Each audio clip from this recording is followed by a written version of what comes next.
Hello everyone, welcome back to our Laravel training series.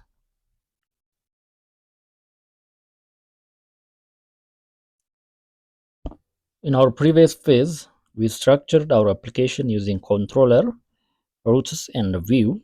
At this point, everything looks correct, but our data is still static. Now we take the next big step. We connect our application to the database to make everything dynamic. So this is where your application becomes real. Before we start coding, let's understand the flow we are building. A user fills the form, then controller access the data, then send it to the model send to the database, then the database to the view. That means using the form, the user writes data, then using controller, the Laravel process it, then the model stores it, and the database retrieves it, and the view displays it. This is the core of every real world application. So here in phase 3 in database and model, we use a migration technique. Laravel migration provides a version control for your database schema. Each migration file describes changes to apply or roll back, ensuring your team stays synchronized. We will use PHP artisan make model post -a, PHP artisan make migration, create post table. Then we create a post table. So let's directly move to our coding. We start by creating model and migration. So here, let's say PHP artisan make post -m. So let's say PHP artisan make model post -m.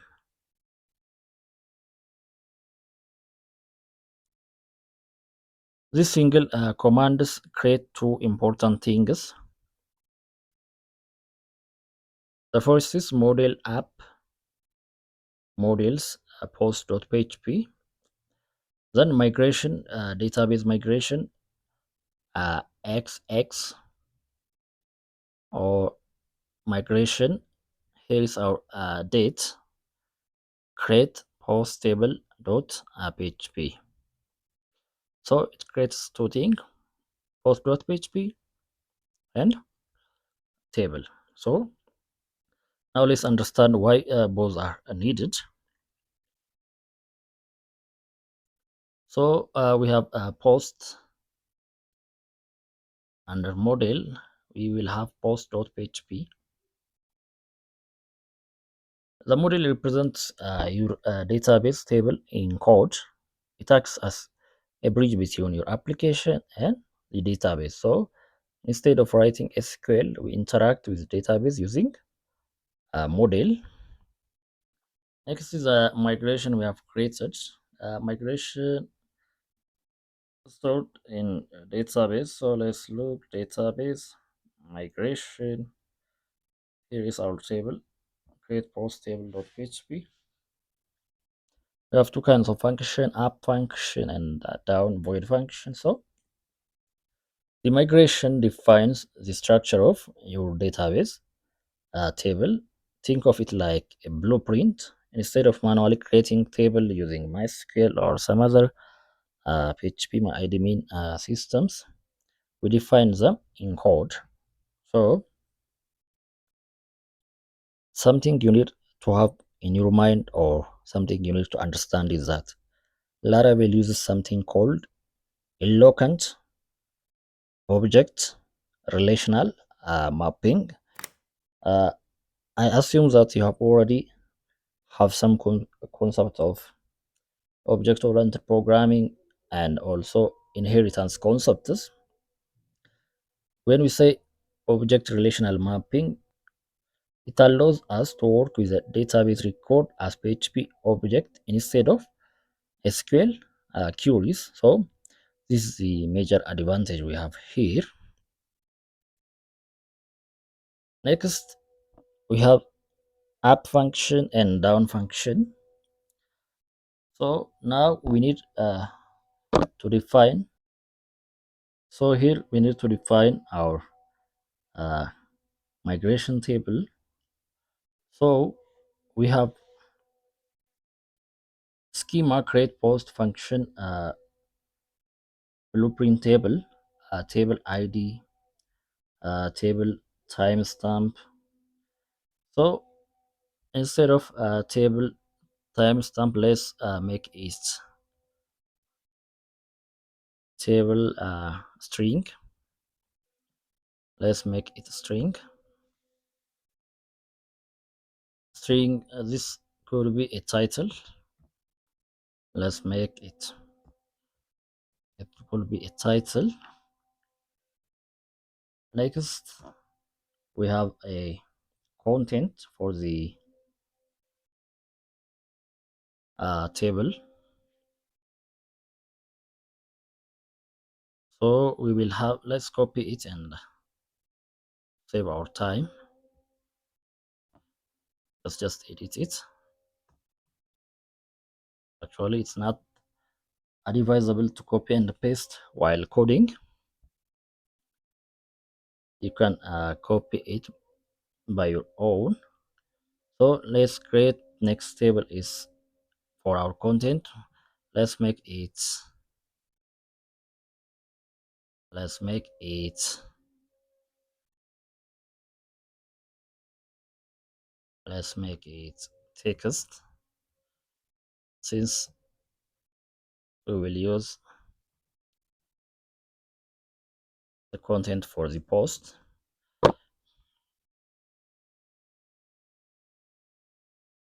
This should be string, not ring. And here content. Next is a timestamp. We have already have it, table and timestamp. We don't need this for the timestamp.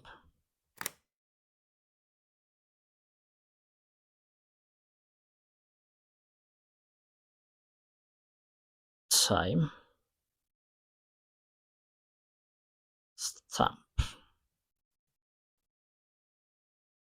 So here is the timestamps.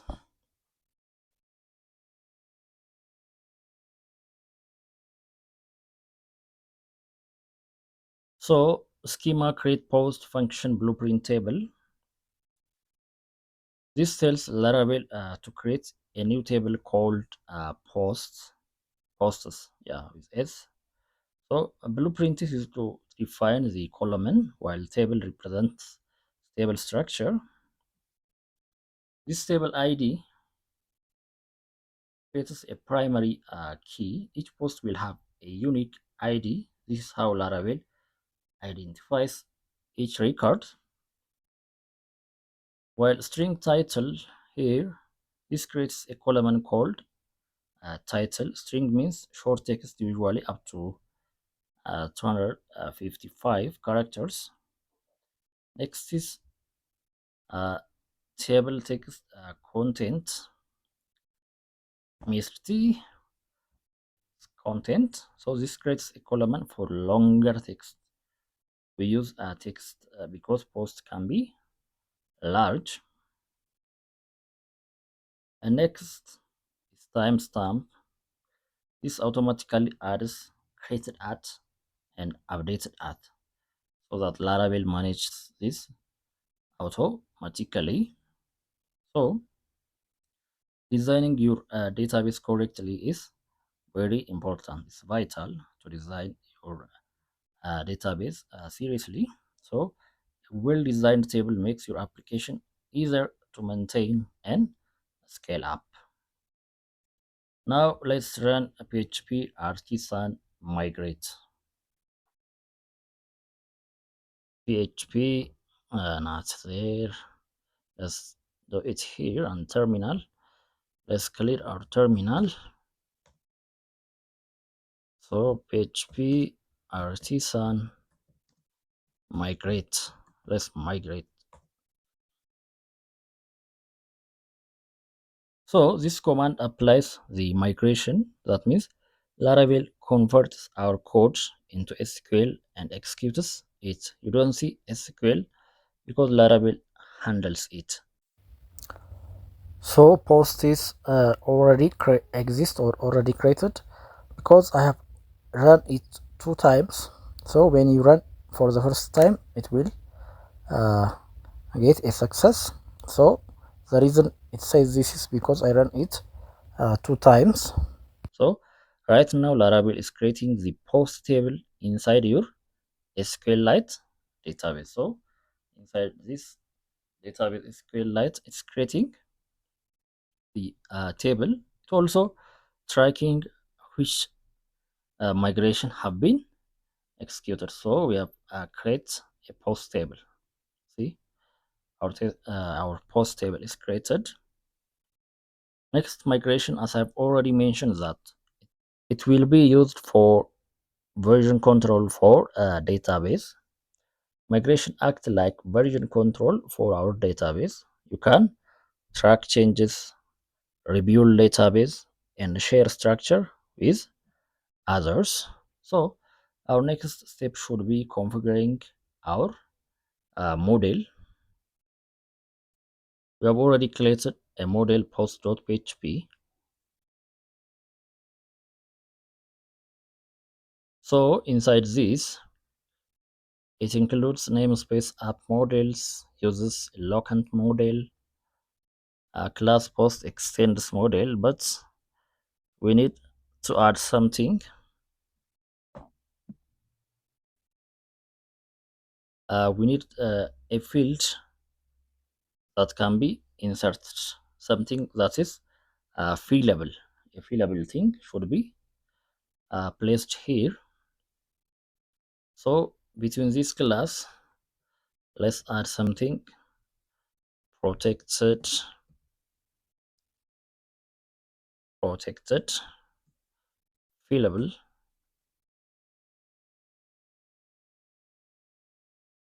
fillable.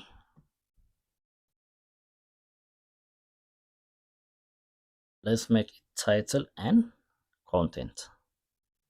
It will be title and contents. First thing is title, and then we separate it using comma. Next is our content.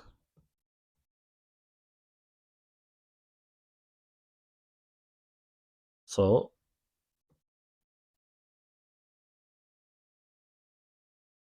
this defines which field can be inserted. Laravel blocks mass assignment by default for security. So now we have seriously allow title and content.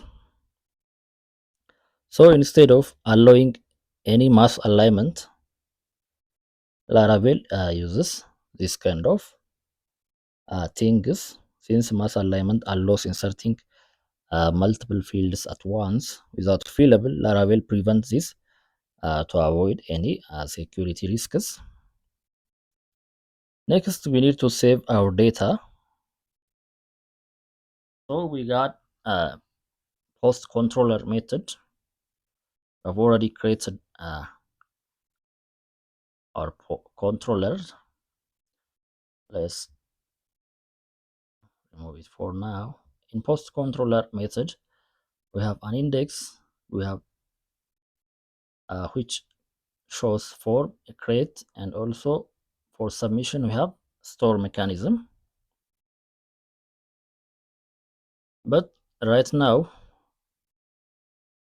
we need to include our model here in our post controller. So let us use here, let's use app, the model we have created there. So models, posts. We need to save this. So this is uh, our model. We need to save our model. So it's not posts, it is posts. So our store method have initially nothing. So we need to add something important to it, because our store method must check user inputs to ensure title is required and content is required.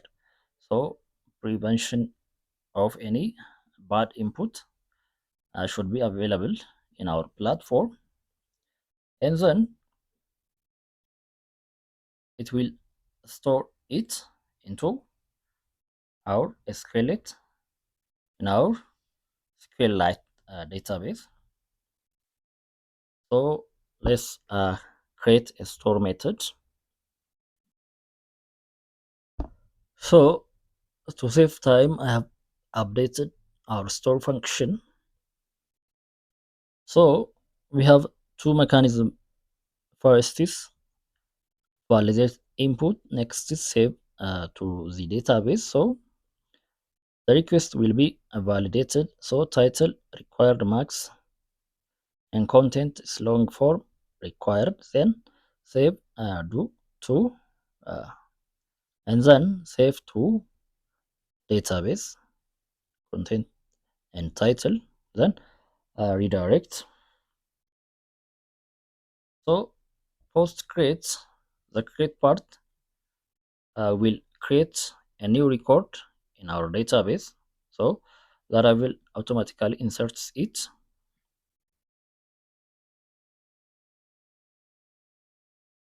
Next, when we say request title, this retrieves user input using the form, while a return redirect here, after saving, we redirect the user back. So this improves the user experience.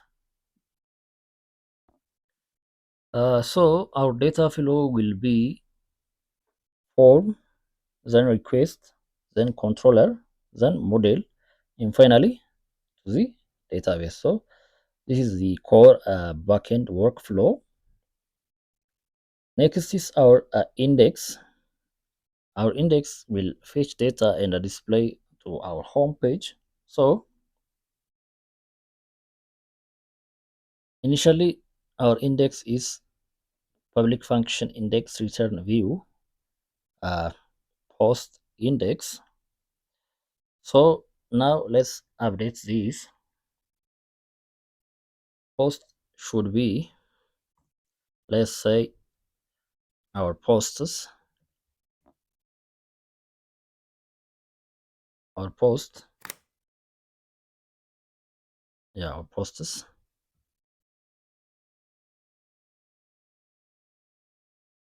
our posts, post.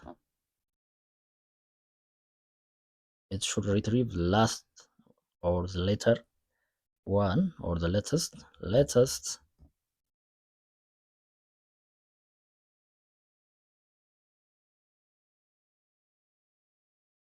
It should retrieve the latest one. Get. So it will get the latest one. Then it returns post index, but let's add something compact. Compact.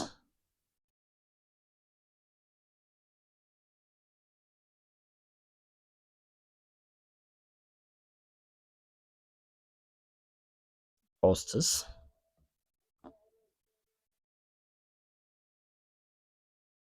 So something I have written here is that this retrieves post ordered by the newest first. When you say post latest, it should retrieve the newest first. When you say get, it executes the query and returns the result.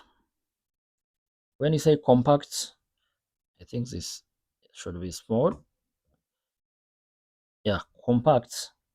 This sends data to the view and it creates a variable called posts. So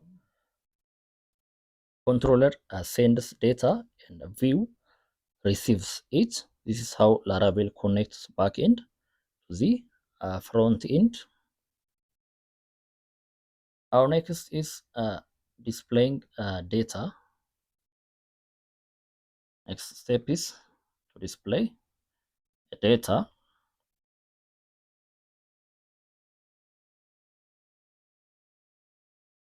So to display data, something we need to do is to correct or to prepare our view. So in our index blade.php, we have a static block, sample post title, this placeholder content or something like this. So we need to change that into something that's useful. So let's replace it to save our time. Let's do it.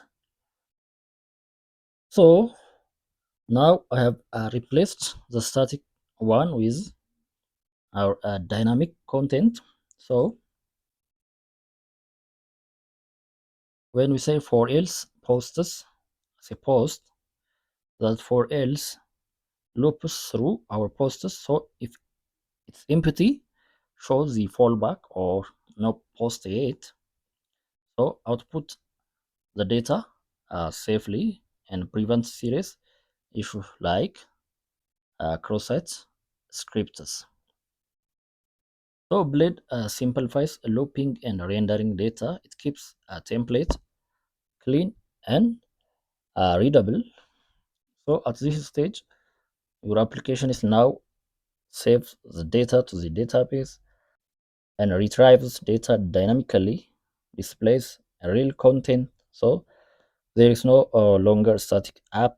So it's a real application. Now let's check it. For some case, let's rerun our server, PHP artisan serve again. So now let's check it.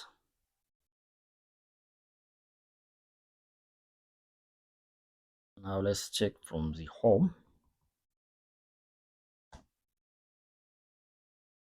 So our home is all post. It displays no post yet since we have already make it for else checks every post. If there is no post, it will display no post yet is created. Let's say it. This is auto saved. It will automatically no post yet is created. Actually, this is not grammatically correct. So no post is created yet. Something like that. No post is created.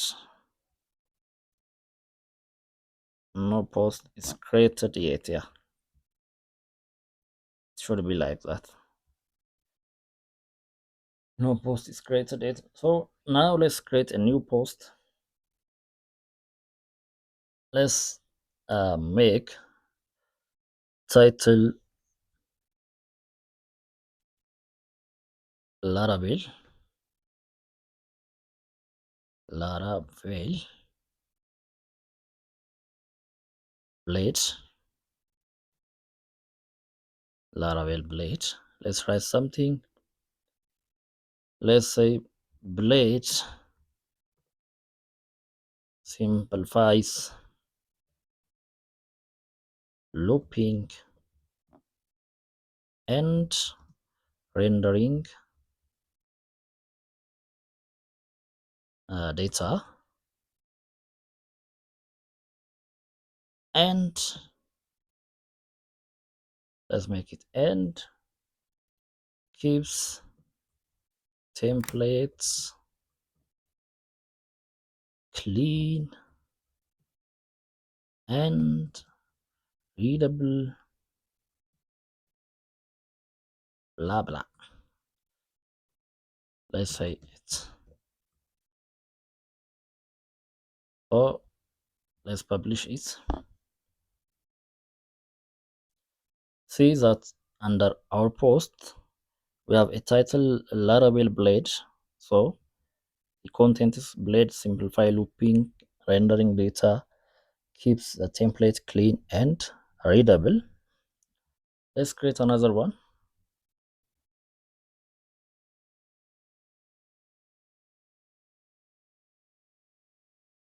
Or let's copy some text from this. Let's copy this and make it here, and then let's copy it again. Some large, we need some large object fillable things. Let's create this. Let's copy this. Let's paste this and publish. So secondly, we have published database and models. Let's add another content, application architecture, or let's add phase one project setup, the title, and then let's copy some of the contents.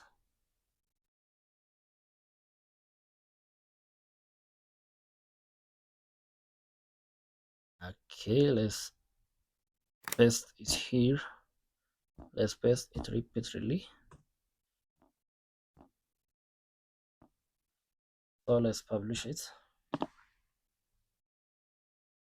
So now we have three, what we call that, now we have three titles and contents for our blog. So next thing we need to add to this is that we have to have a three option like creating, editing, and deleting our posts. Now simply we have only one option, which is creating. So our next step should be we need to create, to edit, and to delete our posts. So at this stage our application is uh, save data to the database and retrieves data dynamically and displays the real content. So this is no longer a static app like the previous one. Now it's a dynamic and it's real application. So next stage should be a full CRUD operation, creating, editing, updating, and deleting uh, these posts. So this is all about today's discussion. So I hope you have already enjoyed our today's session. So next session we will see CRUD operation. Till then, have a nice day. See you on phase 4. Thank you very much.